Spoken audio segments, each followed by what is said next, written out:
बच्चों, आज हम कक्षा 10 की हिंदी व्याकरण के महत्वपूर्ण बिंदु वाच्य का अध्ययन करेंगे। सबसे पहले हम देखते हैं कि वाच्य का अर्थ क्या है। तो यहाँ हम देखते हैं कि वाच्य का अर्थ है बोलने का विषय। और यदि इसकी परिभाषा देखें तो परिभाषा होगी क्रिया के जिस रूप से यह पता चले कि क्रिया का विधान कर्ता, कर्म या भाव में से किसके अनुसार है, उसे वाच्य कहते हैं। यहाँ क्रिया का विधान का अर्थ है क्रिया का प्रयोग। इन तीनों में से क्रिया का विधान जिसके अनुसार होता है, क्रिया के लिंग एवं वचन उसी के अनुरूप होते हैं। यानी क्रिया का लिंग और वचन भी उसी के अनुरूप हो जाएगा। तो यहाँ हम देखते हैं परिभाषा के आधार पर कि वाक्य में अगर क्रिया के रूप से हम पहचानना चाहें, क्रिया के रूप से जब हमें यह पता चलता है कि उस वाक्य में क्रिया का जो विधान हुआ है, क्रिया का जो प्रयोग हुआ है, वो कर्ता, कर्म और भाव इन तीनों में से किसके अनुसार हुआ है, जिसके अनुसार भी क्रिया का प्रयोग वाक्य में हो रहा है, उसी के नाम से वह वाच्य कहलाता है। उदाहरण के लिए मान लीजिए किसी वाक्य में कर्ता प्रधान है, तो वह कर्ता प्रधान होने से उस वाक्य की क्रिया का रूप कर्ता के अनुसार होगा। अब कर्ता के अनुसार क्रिया का रूप होने से ऐसे वाक्य कर्तृवाच्य कहलाते हैं। किसी वाक्य में कर्म प्रधान होने से क्रिया का रूप कर्म के अनुसार होगा और ऐसे वाक्य कर्म वाच्य कहलाएंगे। और तीसरा, अगर किसी वाक्य में भाव की प्रधानता होती है और क्रिया का रूप भाव के अनुसार होता है, तो ऐसे वाक्यों को हम फिर भाववाच्य कहते हैं। और इस प्रकार से जैसा कि हमने बताया कि जिस भी वाक्य में क्रिया का विधान इन तीन में से जिसके अनुसार होगा, वह उसी के लिंग और वचन के अनुसार अपना रूप धारण कर लेती है। अब हिंदी में मुख्य रूप से वाच्य के जो भेद हैं वो दो भेद होते हैं। पहला भेद होता है कर्तृवाच्य और दूसरा भेद कर्तृवाच्य के पहले ही हम अ उपसर्ग अगर लगाते हैं तो बन जाता है अकर्तृवाच्य। यानी कर्तृवाच्य और अकर्तृवाच्य ये दो भेद मुख्य रूप से होते हैं। किंतु यदि हम देखें तो दूसरे वाला भेद अकर्तृवाच्य के फिर दोबारा से दो भेद हो जाते हैं। पहला भेद उसका होगा कर्मवाच्य और दूसरा होगा भाववाच्य। तो इस प्रकार से मुख्य रूप से दो भेद हैं और फिर अकर्तृवाच्य के भी दो भेद और हो जाते हैं, कर्मवाच्य और भाववाच्य। कुछ लोग पहले दो भेद कर्तृवाच्य और अकर्तृवाच्य का सीधा वर्णन करने के स्थान पर इन तीन भेद इनके बता दिए जाते हैं, कर्तृवाच्य, कर्मवाच्य और भाववाच्य। किंतु जब हम गहराई से अध्ययन करते हैं और बोर्ड में कई बार प्रश्न पूछा गया है कितने भेद हैं, और वहाँ पर हमें इस तरह से ही जैसा इसमें लिखा है ऐसे ही वर्णन करना होगा ताकि हम हर प्रकार की परेशानी से बच सकें। मान लीजिए वहाँ चेक करने वाले ने कर्तृवाच्य और अकर्तृवाच्य के हिसाब से प्रश्न कर दिया, तो हमारा नुकसान ना हो इसलिए हमें कर्तृवाच्य और अकर्तृवाच्य भेद बताना है और फिर अकर्तृवाच्य के भी दो भेद हम बता सकते हैं, कर्मवाच्य और भाववाच्य। ये हर प्रकार की समस्या का फिर अंत हो जाता है। आपका जवाब हर प्रकार से सही होगा। आगे यदि हम देखें इन वाच्य भेद को और अच्छे से समझें तो इसके अनुसार हम देखते हैं कि वाच्य भेद में पहला हमने बताया था कर्तृवाच्य। कर्तृवाच्य में क्रिया का विधान सदैव कर्ता के अनुसार होता है और ऐसे वाक्यों में कर्ता ही प्रधान होता है। और जो अकर्तृवाच्य के दो भेद है जिनमें पहला कर्मवाच्य, इसमें क्रिया का विधान कर्म के अनुसार होगा, कर्म प्रधान होगा और कर्ता के साथ सदैव से, द्वारा, के द्वारा का प्रयोग होता है। यदि कर्ता नहीं है तो बात अलग है, और कर्ता यदि है और वह कर्मवाच्य है, कर्म प्रधान है उस वाक्य में, तो कर्ता के साथ से, द्वारा या के द्वारा में से किसी एक का प्रयोग होगा। इसी प्रकार अकर्तृवाच्य का दूसरा भेद भाववाच्य।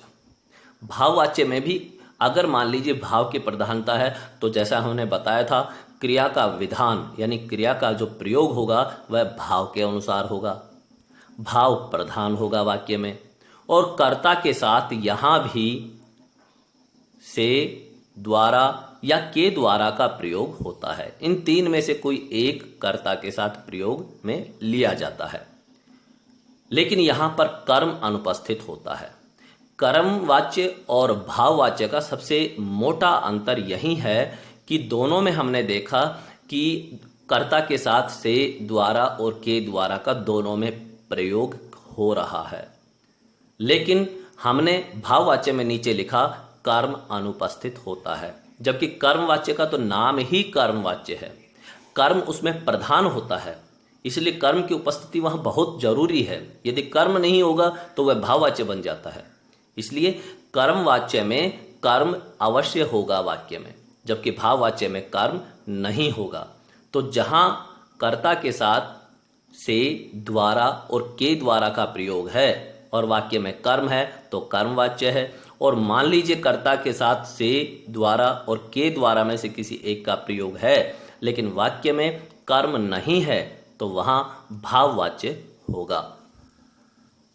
अब तीनों के इस पहचान से हमें एक बात स्पष्ट हुई कि तीनों का जो नाम है, जैसे कर्तृ का अर्थ कर्ता से बना है, तो यहां कर्ता की प्रधानता होगी और क्रिया का रूप कर्ता के अनुसार। कर्तृवाच्य में कर्ता के साथ ने, कर्ता कारक की विभक्ति का प्रयोग होता है और कभी कभी नहीं भी होता। कर्मवाच्य में क्रिया का जो प्रयोग है कर्म के अनुसार और कर्म प्रधान होता है, और भाववाच्य में क्रिया का विधान भाव के अनुसार और भाव प्रधान होता है। तो ये कुछ सामान्य सी बातें जिनको बहुत ज़्यादा जोर देकर याद करने की जरूरत नहीं, समझने की जरूरत है। आगे हम चलते हैं और पहले वाच्य कर्तृवाच्य को लेते हैं। कर्तृवाच्य के अंतर्गत यदि हम देखें तो क्रिया के जिस रूप में कर्ता प्रधान हो तथा क्रिया का प्रयोग कर्ता के अनुसार हुआ हो, उसे कर्तृवाच्य कहते हैं।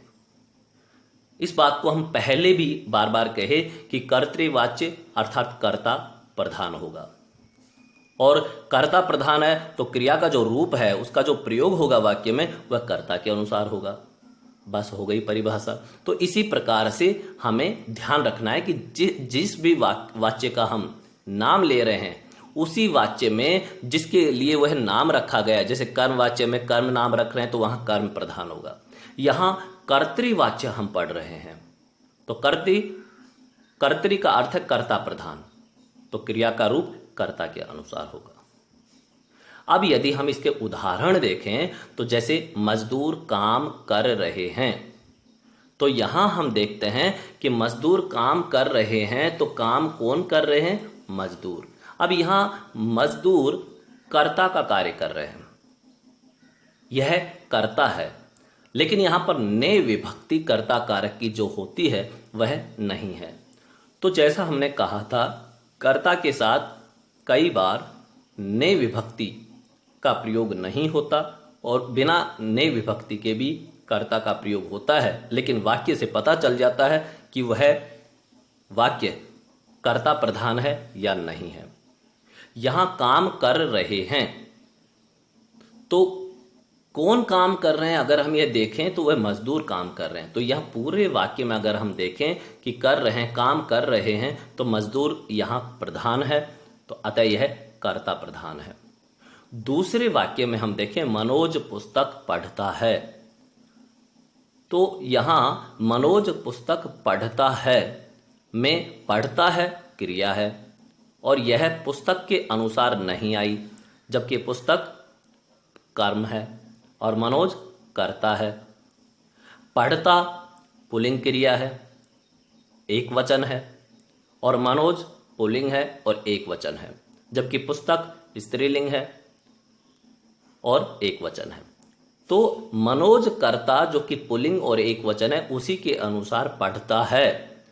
पढ़ता है क्रिया आने के कारण यहां कर्तृवाच्य है। और फिर पढ़ता है यानी कि पुस्तक पढ़ता है, कौन पढ़ता है? मनोज। इस प्रकार से भी इस वाक्य में पता चलता है कि यहां कर्ता प्रधान है, अतः यह कर्तृवाच्य है। नीचे कुछ अलग तरह के उदाहरण दे, जैसे हम देखें कि लड़कों ने दौड़ लगाई।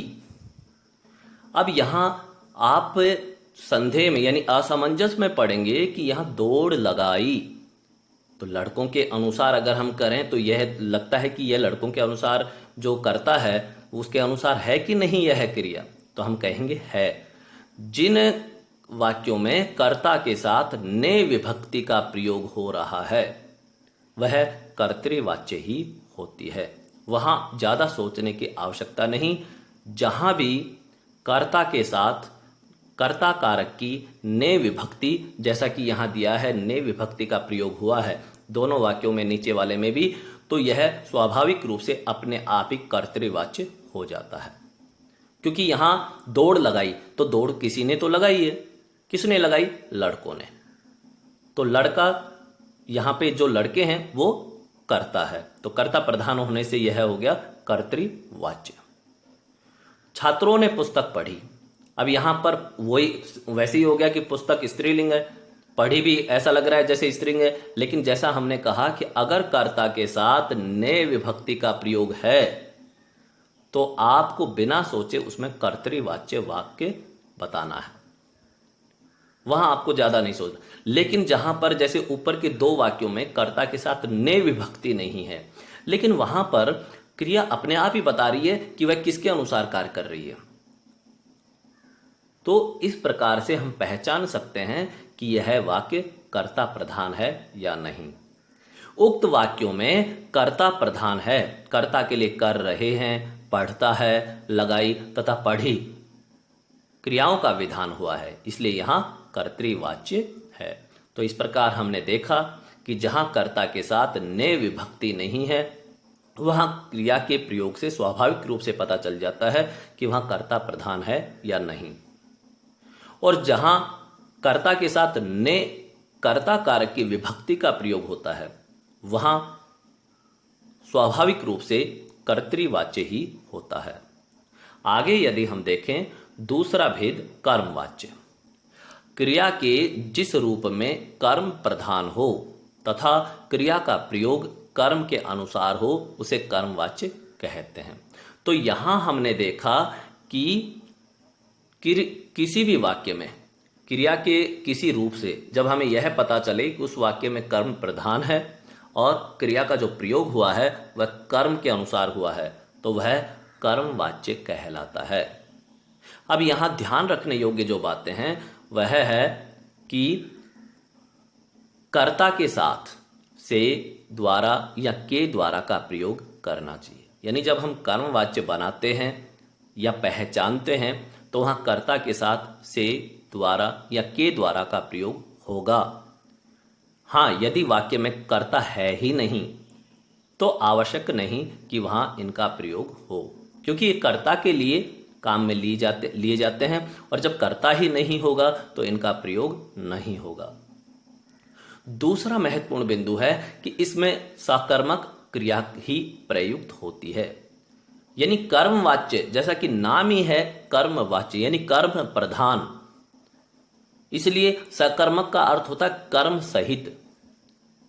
तो यहां पर जो भी हम क्रिया देखेंगे वह सकर्मक क्रिया होगी, यानी उस वाक्य में कर्म के साथ क्रिया काम में ली जाएगी, इसलिए उस क्रिया को बोलेंगे सकर्मक क्रिया। इसके विपरीत आकर्मक क्रिया का अर्थ होता है जहां कर्म नहीं होता। तो यहां ध्यान रखेंगे कि कर्मवाच्य में सकर्मक क्रिया प्रयोग में ली जाती है। अगला बिंदु महत्वपूर्ण होगा कि क्रिया के एक से अधिक पद होते हैं। जैसे नीचे उदाहरण दिया है, गाया गया, चला गया, पढ़ा गया, तो इस तरह से क्रिया के एक से अधिक पद होते हैं। कर्ता सदैव गौण होता है, तो प्रधान कौन होता है? कर्म। कर्म वाच्य में कर्ता गौण होता है, कर्ता का इतना महत्व नहीं होता जितना कर्म का होता है। वाक्य का उद्देश्य सदैव कर्म होता है क्योंकि कर्म ही प्रधान होता है। अब यदि हम देखें तो कई बार क्रिया का कर्ता अज्ञात होता है, यानी वाक्य जो हमें दिए जाते हैं और आजकल बोर्ड में जो एग्जाम होते हैं उनमें कोई न कोई ऐसा प्रश्न जरूर डाला जाता है जिसमें कर्ता का प्रयोग नहीं होता। तो जैसे गाना गाया गया, अब इस वाक्य में कर्ता का प्रयोग नहीं है, कर्ता अज्ञात है। लेकिन जब इस वाक्य में अगर हम अपने मन से कोई कर्ता जोड़ना चाहें और वाक्य को ऐसे कैसे जैसे इसमें आगे दिया गया है, इसमें कोई हेरफेर ना करें, तो अगर हम कर्ता कारक यानी कर्तृवाच्य के अनुसार बनाए कि मोहन ने गाना गाया गया, तो वाक्य गलत बन गया। इसका अर्थ है कर्तृवाच्य नहीं है। अगर इसी को हम इस प्रकार कर दें, मोहन द्वारा गाना गाया गया, तो यह वाक्य सही बन गया। इसका अर्थ है कि अगर हम वाक्य के पहले कर्ता लगाकर वाक्य को चेक करें, जांचें, तो हमें पता चल जाएगा कि इसमें कौन प्रधान है और कौन सा वाच्य है। तो जैसा हमने बताया, गाना गाया गया के पहले अगर हम मोहन ने लगाते हैं तो यह गलत वाक्य बनता है। मोहन ने गाना गाया गया, यह सही वाक्य नहीं है। लेकिन हम लगाते हैं कि मोहन द्वारा गाना गाया गया, एकदम सही बन गया। इसका अर्थ है कि यह कर्मवाच्य है। हमें वहाँ केवल मन में ही ऐसा सोचकर वाक्य बनाकर भी हम देख सकते हैं कि इस तरह से वाक्य बन रहा है, मोहन द्वारा और कर्ता के साथ से द्वारा या के द्वारा कर्मवाच्य और भाववाच्य में प्रयोग में लिया जाता है, तो यहाँ पर यह कर्मवाच्य हो जाएगा। तो इस प्रकार से भी हम वाक्य को पहचान सकते हैं। नीचे है कवि सम्मेलन में कविता पढ़ी गई। अब यहाँ कर्ता लुप्त है, कर्ता का नहीं पता कि कौन है। कवि सम्मेलन में कविता पढ़ी गई, तो हम देखेंगे कि यहाँ कैसे पता करें। कर्ता के साथ से भी नहीं है, द्वारा भी नहीं है, के द्वारा का प्रयोग भी नहीं हुआ, तो यह कौन सा है। तो इसके लिए जैसा मैंने ऊपर वाले वाक्य में बताया, वैसे ही इसके साथ हम मन में ही एक कर्ता एक साथ जोड़ेंगे कि कवि सम्मेलन में कविता पढ़ी जा रही है, तो स्वाभाविक है कवि द्वारा पढ़ी जा रही है, तो हम कहेंगे कवि द्वारा कवि सम्मेलन में कविता पढ़ी गई, तो यह वाक्य सही हो गया। अगर हम कर्तृवाच्य से चेक करें कि कवि ने कवि सम्मेलन में कविता पढ़ी गई, गलत हो गया, तो कर्तृवाच्य नहीं है। और कविता पढ़ी गई, कविता कर्म है तो स्वाभाविक है। भाववाच्य तो वैसे ही नहीं होगा क्योंकि भाववाच्य में कर्म नहीं आता।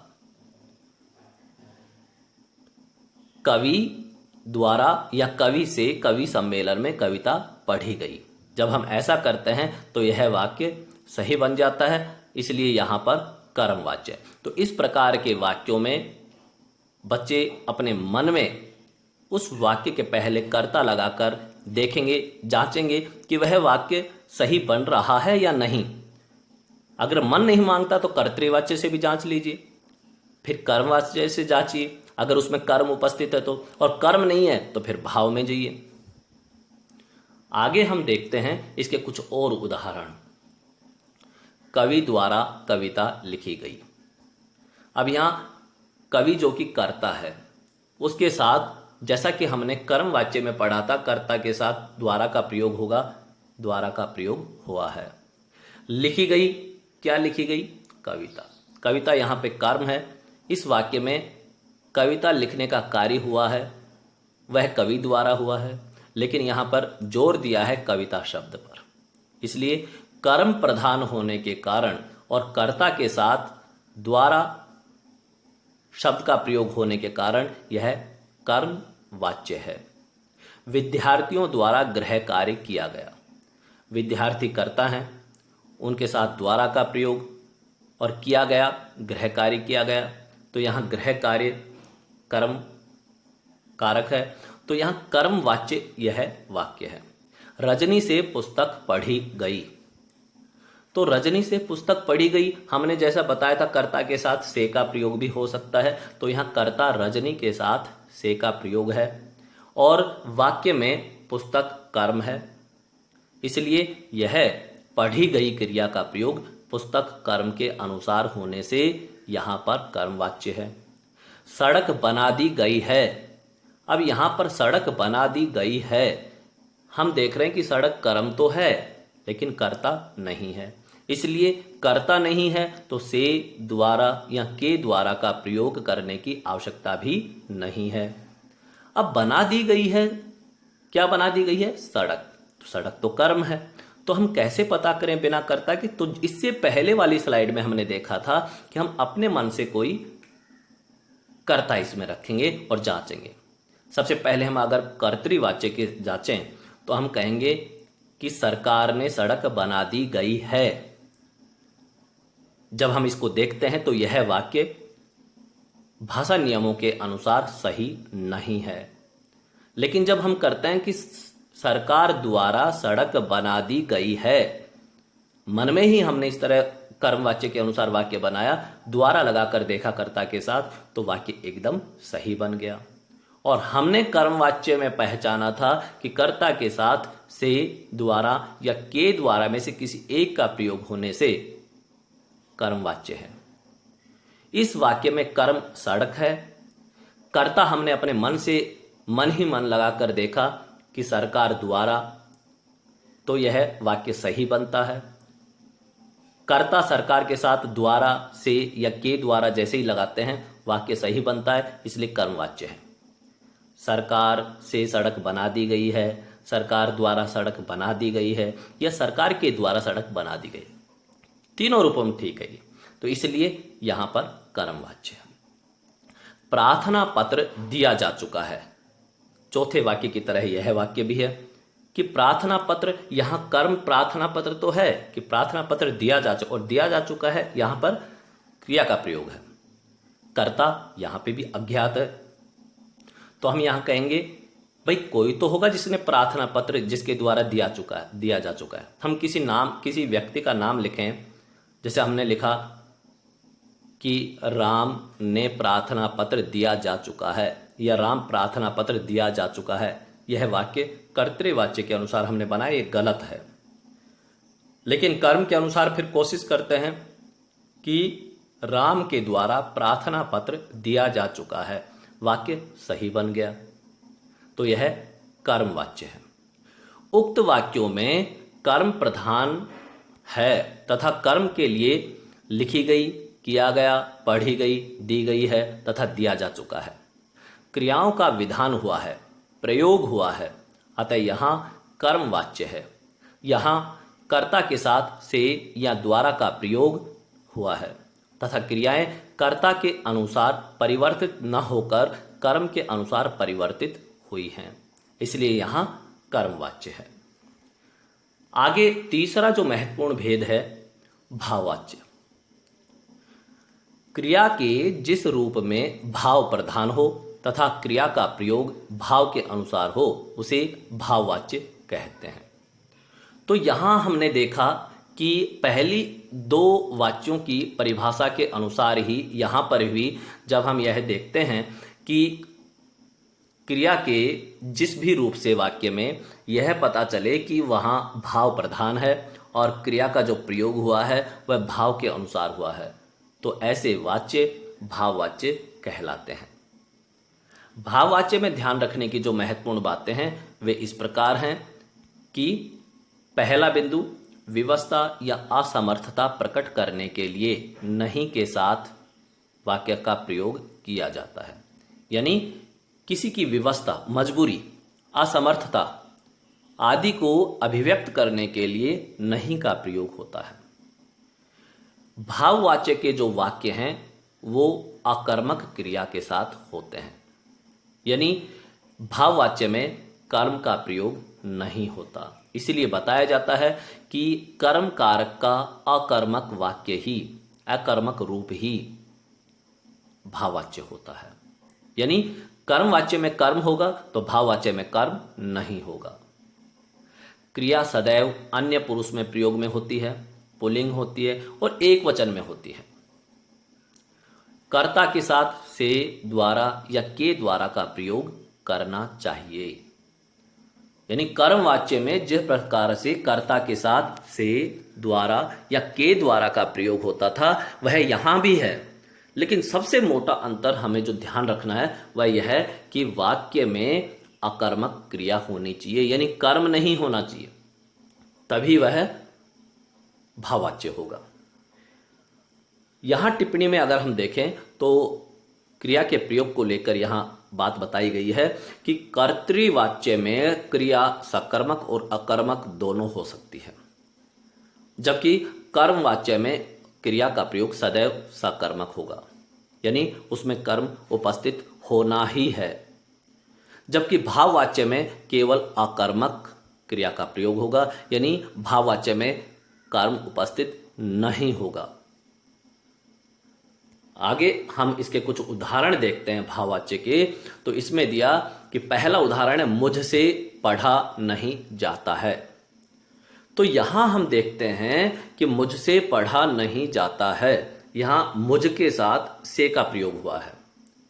पढ़ा नहीं जाता है क्रिया का प्रयोग है, इसमें कहीं भी कर्म नहीं है, और कर्म नहीं होने से यह क्रिया का अकर्मक रूप है। कर्ता के साथ से विभक्ति का प्रयोग हुआ है, अतः यह भाववाच्य है। यहां सोया नहीं जाता, अब यहां पर फिर कर्ता नहीं है, और बताए यहां सोया नहीं जाता और कर्म भी नहीं है। तो हम क्या करेंगे कि हम अपनी तरफ से, अगर आप देखो, क्योंकि कर्म तो नहीं है, हमें क्या देखना है कि ये कर्तृवाच्य है या भाववाच्य। क्योंकि कर्म नहीं है तो स्वाभाविक है कर्मवाच्य तो है ही नहीं, उसको तो आप दिमाग से इस वाक्य के लिए निकाल देंगे। लेकिन अगर हम यहां एक कर्ता लगाते हैं कि मोहन ने यहां सोया नहीं जाता, वाक्य गलत होगा। हम कहेंगे मोहन से यहां सोया नहीं जाता, वाक्य बिल्कुल ठीक बन गया, तो यह भाववाच्य है। पक्षियों से उड़ा जाता है, तो पक्षियों से, पक्षी तो कर्ता कारक के रूप में और से विभक्ति का प्रयोग हुआ है, तो से विभक्ति का प्रयोग पक्षियों के साथ होने से और कर्म अनुपस्थित होने से यहां हम क्या कहेंगे कि यह भाववाच्य है। सोया जाता है, मैं सोया जाता है, वाक्य गलत है। मुझसे सोया जाता है, तो यह भाववाच्य, क्योंकि कर्म यहां है नहीं। कर्म यहां नहीं होने से अगर हम इसमें कोई भी कर्ता लगाते हैं, जैसे मैंने मैं लगाया, तो मैं सोया जाता है, हम देख रहे हैं कि वाक्य गलत है।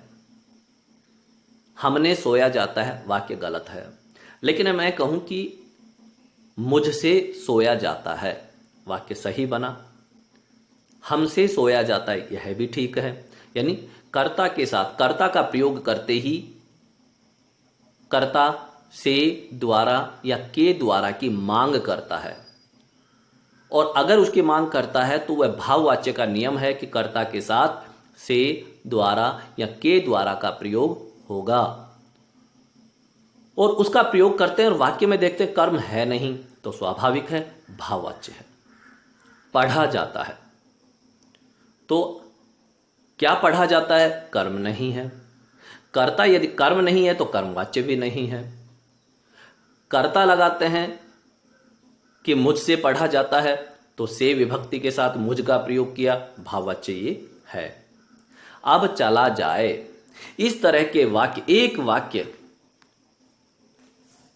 एग्जाम में अवश्य पूछा जाता है, और इनसे अक्सर हमने देखा है कि कर्तृवाच्य में बदलना या कर्तृवाच्य से भाववाच्य में बदलने के लिए इस तरह के वाक्य आते हैं।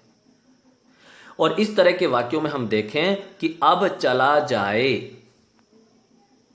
यहां कर्म नहीं है, तो इसीलिए मैंने कहा कि या तो कर्तृवाच्य से भाववाच्य बदलने के लिए दिया जाता है या भाववाच्य से कर्तृवाच्य। क्यों? क्योंकि हमने देखा था कि कर्तृवाच्य जो वाक्य होते हैं उनमें क्रिया सकर्मक और अकर्मक दोनों रूपों में होती है, जबकि भाववाच्य में अकर्मक रूप में होती है। यहां और कर्मवाच्य की तो पहचान ही है कि वहां कर्म उपस्थित होगा, कर्मवाच्य हो, वहां कर्म कारक का प्रयोग होता है। इसलिए सिर्फ इसमें इस तरह के वाक्यों में कर्तृवाच्य और भाववाच्य, इन दोनों पर आधारित प्रश्न पूछे जाते हैं। तो प्रश्न कैसे पूछा जाएगा? अगर मान लो दे दिया कि अब चला जाए, इस वाक्य में कर्म नहीं है तो कर्मवाच्य तो होगा नहीं। इसको बोर्ड एग्जाम में या किसी भी एग्जाम में कर्तृवाच्य में बदलने के लिए दे दिया जाएगा। तो इनका बड़ा आसान है कि अब चला जाए जो क्रिया का प्रयोग हुआ है, इसको हम चला जाए को यानी खड़ी क्रिया के रूप में एक तरह से अब चला जाए, अब चलें, इस तरह के अगर इसको कर दें, जैसे नीचे दिया चलो बैठा जाए, चलो बैठें, बस इतना करते कर्तृवाच्य बन जाएगा। अब चला जाए, अब चलें, चलो बैठा जाए, नीचे दिया है, इसको हम कर दें चलो बैठें। तो चलें और बैठे जैसे ही हम करते हैं हमारा वाच्य कर्तृवाच्य बन जाएगा। अब सोया जाए, अब सोएं, जैसे ही हम सोएं करते हैं कर्तृवाच्य हो गया। तो इस तरह के वाक्यों में अगर चला जाए, बैठा जाए, सोया जाए, खाया जाए, पढ़ा जाए, खेला जाए, नहाया जाए, इस तरह के अगर क्रियाओं का प्रयोग है तो वह भाववाच्य होगा। और अगर हम कहें अब सोएं, चलो बैठें, अब पढ़ें, चलो खेलें, या तो इस तरह के जो वाक्य होंगे वह कर्तृवाच्य होंगे। तो यहां हमने देखा इस तरह का एक प्रश्न अवश्य पूछा जाता है। अब हम देखते हैं कि उक्त वाक्यों में कर्ता या कर्म प्रधान ना होकर भाव मुख्य है, अतः इनके क्रियाएं भाववाच्य का उदाहरण हैं। तो यहां हमने देखा कि मुझसे पढ़ा नहीं जाता, कि पढ़ने में असमर्थता बताई है। और पढ़ने में असमर्थता हमने ऊपर पढ़ा था कि विवशता या असमर्थता के साथ नहीं का प्रयोग होता है।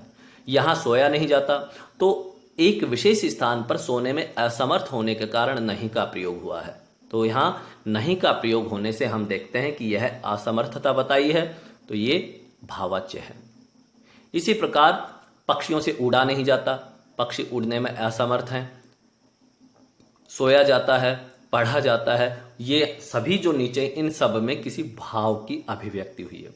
और भाव की अभिव्यक्ति होने से, भाव प्रधान होने से ये भाववाच्य के उदाहरण हैं।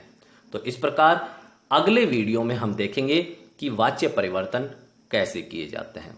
धन्यवाद।